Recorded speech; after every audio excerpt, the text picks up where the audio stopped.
too had a dream. In it I had 3 bread baskets on my head.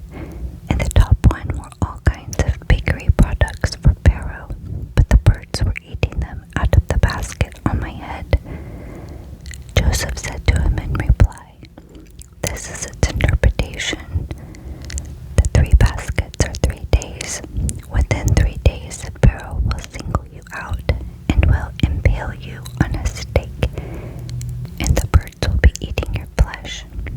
And so on the 3rd day, which was Pharaoh's birthday, when he gave a banquet to all his servants, he singled out the chief cupbearer and chief baker in the midst of his servants. He restored the chief cupbearer to his office, so that he again handed the cup to Pharaoh. But the chief baker he impaled, just as Joseph had told them in his interpretation. Yet the chief cupbearer did not think of Joseph. He forgot him.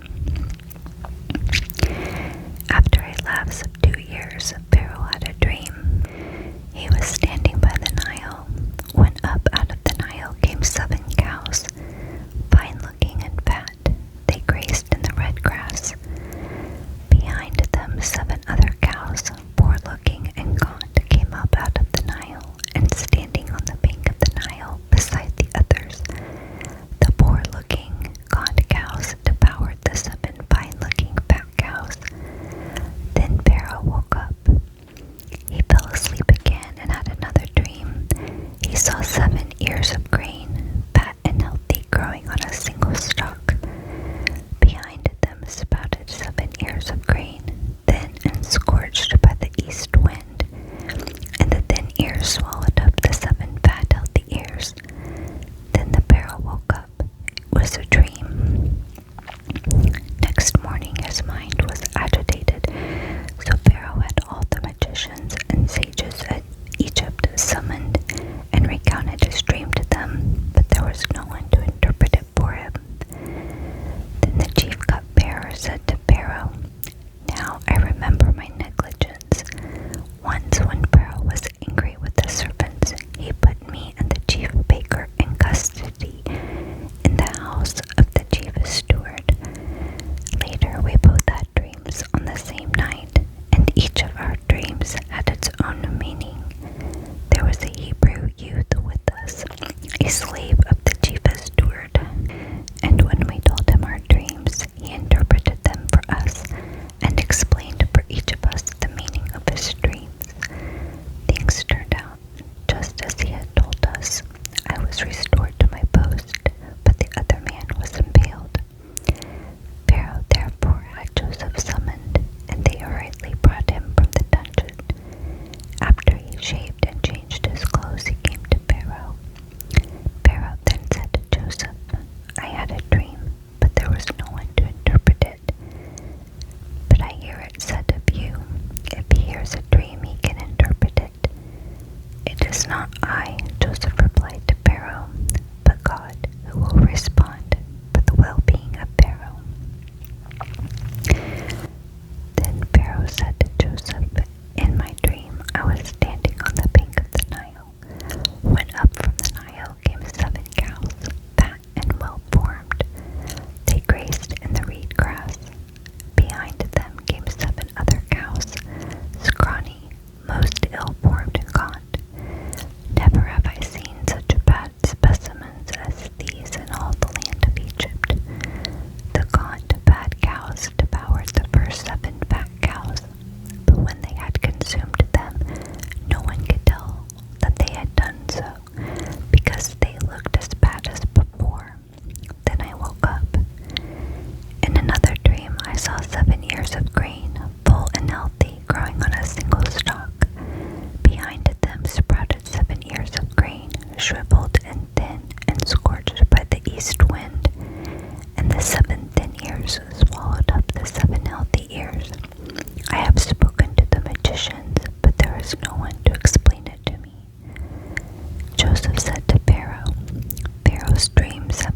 things are just as I told Pharaoh. God has revealed to Pharaoh what he is about to do. 7 years of great abundance are now coming throughout the land of Egypt. But 7 years of famine will rise up after them, when all the abundance will be forgotten in the land of Egypt. When the famine has exhausted the land, no trace of the abundance will be found in the land, because of the famine that follows it, for it will be very severe. That Pharaoh had the same dream twice means that the matter has been confirmed by God, and that God will soon bring it about. Therefore let Pharaoh seek out a discerning and wise man, and put him in charge of the land of Egypt. Let Pharaoh act and appoint overseers for the land to organize it during the 7 years of abundance. They should collect all the food of these coming good years, gathering the grain under Pharaoh's authority. For food in the cities, they should guard it.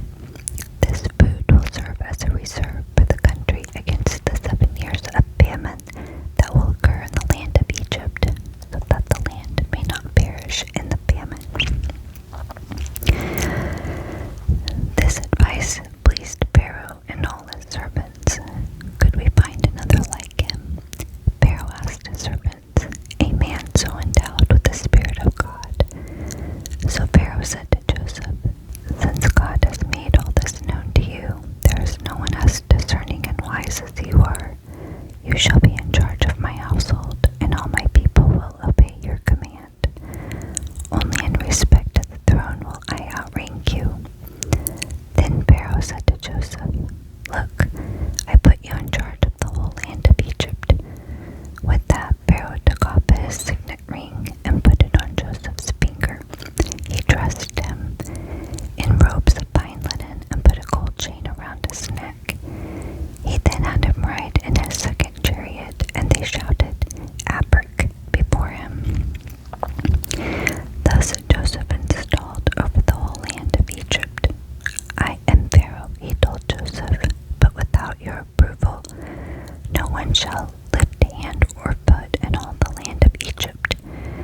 Pharaoh also bestowed the name of Zaphanath-Paneah on Joseph, and he gave him in marriage Asenath, the daughter of Potipharah, a priest of Heliopolis.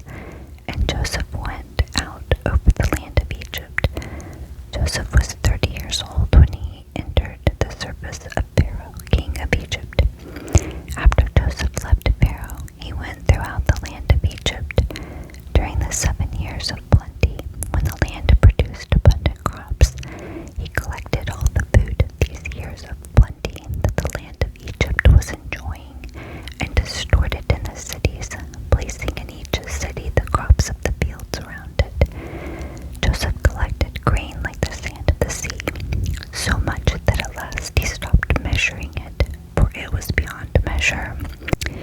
Before the famine year set in, Joseph became the father of 2 sons, born to him by Asenath, the daughter of Potipharah, priest of Heliopolis. Joseph named his firstborn Manasseh, meaning God has made me forget entirely my troubles and my father's house. And the second he named Ephraim, meaning God has made me fruitful in the land of my affliction. When the 7 years of abundance enjoyed by the land of Egypt came to an end, the 7 years of famine set in, just as Joseph had said. Although there was famine in all other countries, food was available throughout the land of Egypt. When all the land of Egypt became hungry and the people cried to Pharaoh for food, Pharaoh said to the Egyptians, go to Joseph and do whatever he tells you. When the famine had spread throughout the land, Joseph opened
how you shall be tested. I swear by the life of Pharaoh that you shall not leave here unless your youngest brother comes here. So send one of your number to get your brother, while the rest of you stay here under arrest.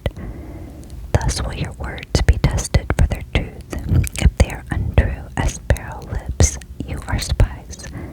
With that, he locked them up in the guardhouse for 3 days.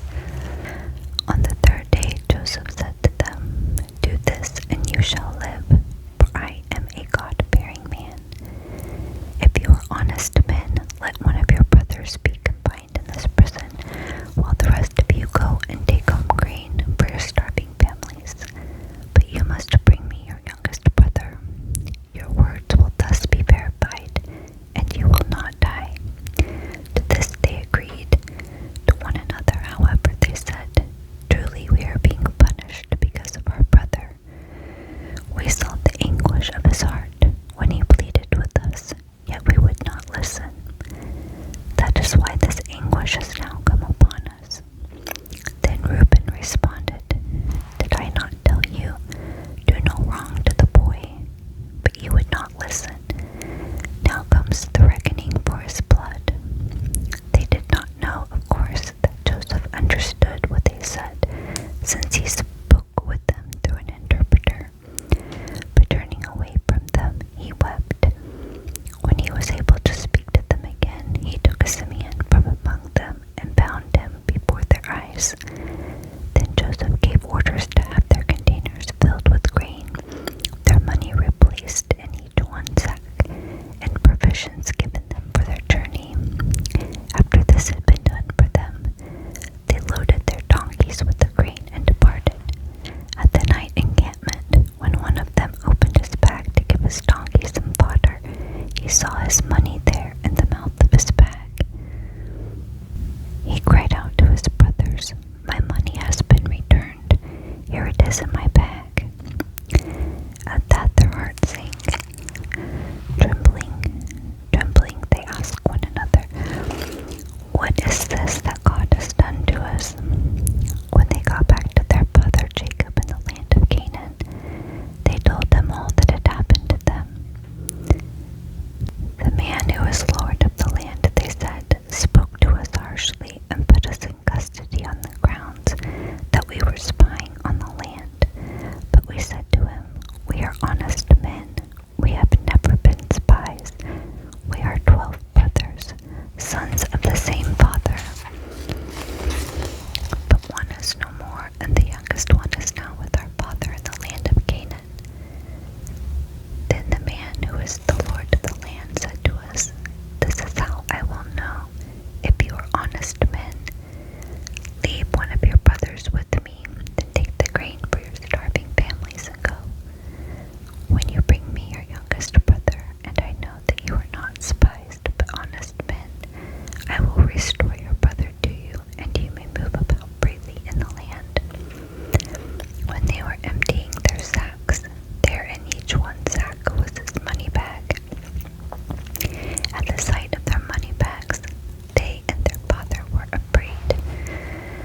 Their father Jacob said to them, Must you make me childless?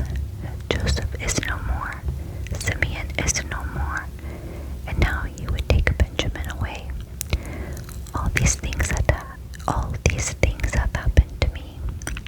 Then Reuben told his father, You may kill my own 2 sons if I do not return him to you. Put him in my care, and I will bring him back to you.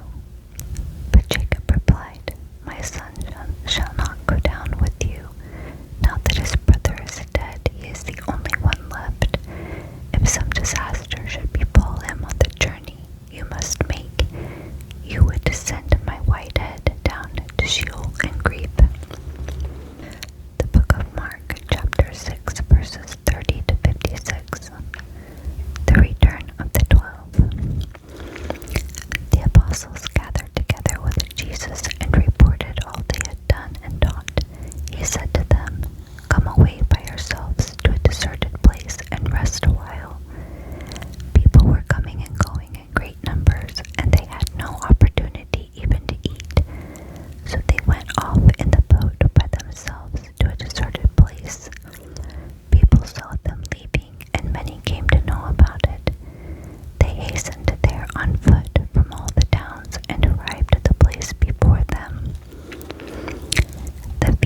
other side